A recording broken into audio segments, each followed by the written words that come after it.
On June 22, 1941, Nazi Germany launched the largest military invasion in human history. The operation was called Operation Barbarossa. Along a front nearly 3,000 kilometers long, more than 3 million German soldiers and Axis allies attacked the Soviet Union. Tanks rolled forward, artillery thundered, and thousands of aircraft filled the sky. It was not simply a war for territory. It was a war of ideology, race, and survival. What followed would become the deadliest campaign ever fought and would decide the outcome of the Second World War. Adolf Hitler had always planned to destroy the Soviet Union.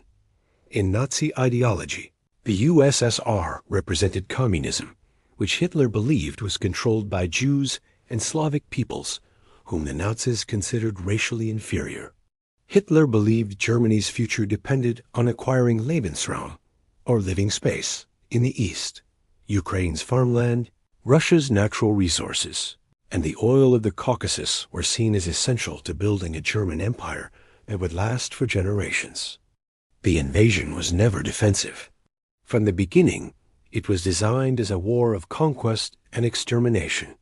In 1939, Hitler temporarily delayed this goal by signing the Molotov-Ribbentrop Pact with Joseph Stalin.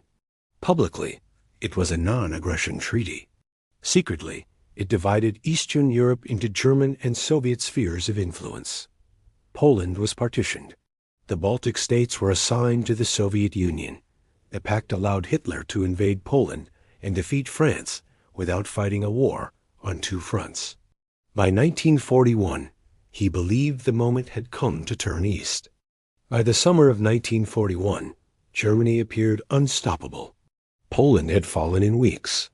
Denmark, Norway, the Netherlands, Belgium, and France had been defeated. The British Army had escaped at Dunkirk, but Britain stood alone. Most of Europe was under German occupation or allied with Berlin. The German military had perfected blitzkrieg, a method of warfare based on speed, surprise, and coordination between tanks, aircraft, and infantry. This approach had crushed every opponent so far. German generals believed the Red Army would collapse within weeks. The Soviet Union, however, was deeply unprepared. Joseph Stalin had spent the late 1930s purging his own military. Thousands of officers were executed or imprisoned, including many of the Red Army's most experienced commanders. The result was a traumatized and disorganized force. Despite repeated intelligence warnings from multiple sources, Stalin refused to believe that Hitler would attack in 1941. He feared provocation and ordered Soviet troops near the border not to take defensive measures. When the invasion came, many units were caught off guard, poorly positioned, and unable to respond effectively. Operation Barbarossa was organized into three massive army groups. Army Group North advanced through the Baltic states toward Leningrad. Army Group Center, the strongest force, drove through Belarus toward Moscow. Army Group South pushed into Ukraine, aiming to capture Kiev and secure the region's agricultural and industrial wealth. Germany committed over 3,600 tanks, nearly 3,000 aircraft, and hundreds of thousands of vehicles. It was an enormous gamble, based on the assumption that the war would be short. At 3:15 in the morning on June 22, 1941, German artillery opened fire. Within minutes, the Luftwaffe attacked Soviet airfields, destroying thousands of aircraft, many of them still on the ground. Communications were shattered. Command structures collapsed. German ground forces advanced rapidly, breaking through border defenses and surrounding entire Soviet armies. In the first days, Soviet losses were catastrophic. This was not a conventional war. German troops carried orders authorizing the execution of political officers and the use of extreme violence against civilians. Behind the front lines followed Einsatzgruppen, mobile killing units tasked with murdering Jews, communists, and other targeted groups. Entire communities were wiped out. Operation Barbarossa was a genocidal campaign from its very beginning. During the summer of 1941, German forces achieved massive victories.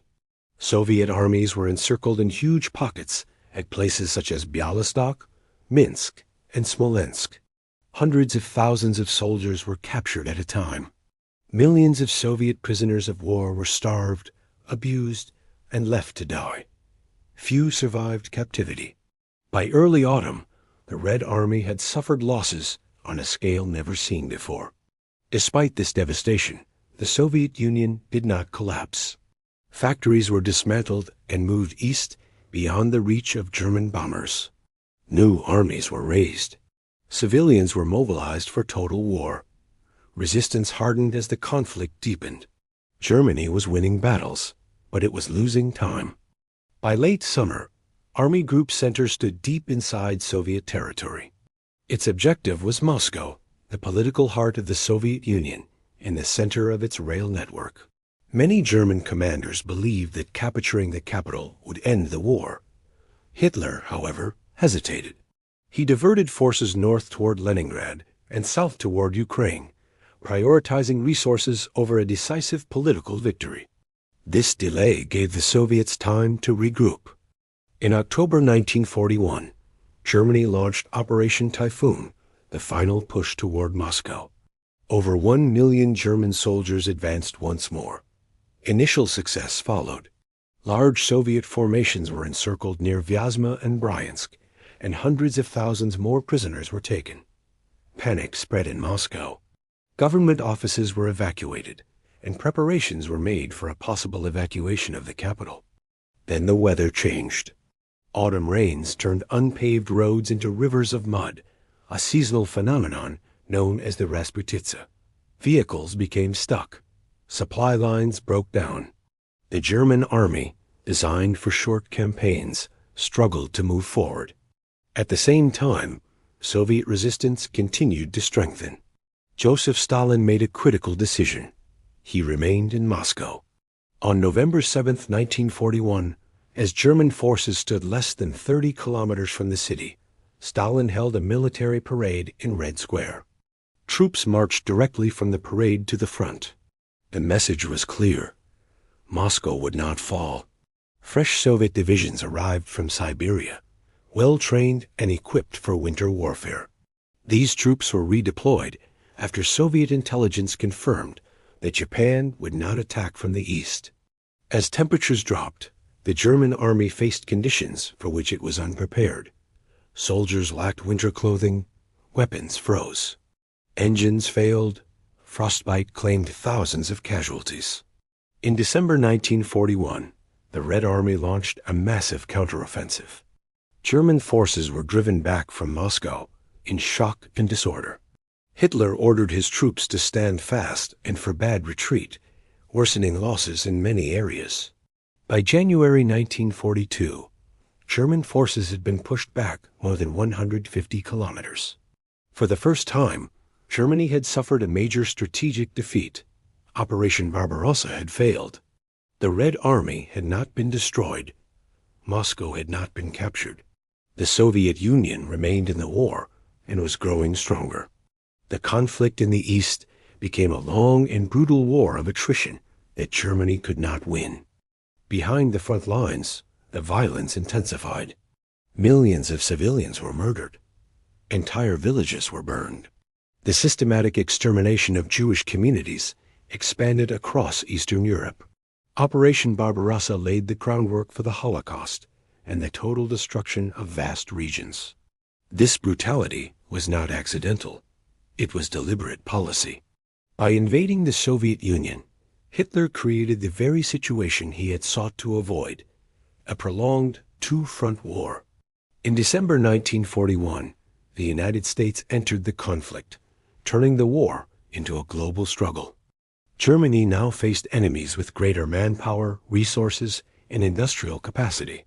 The human cost of Operation Barbarossa was staggering.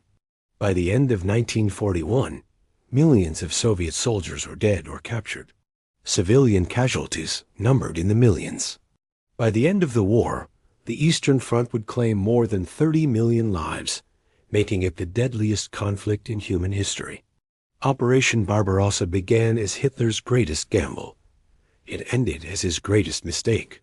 The invasion failed not only because of distance or winter, but because of arrogance, ideology, and a fatal underestimation of the Soviet Union's ability to endure and fight back. The road to Berlin did not begin in Normandy. It began in the frozen fields outside Moscow.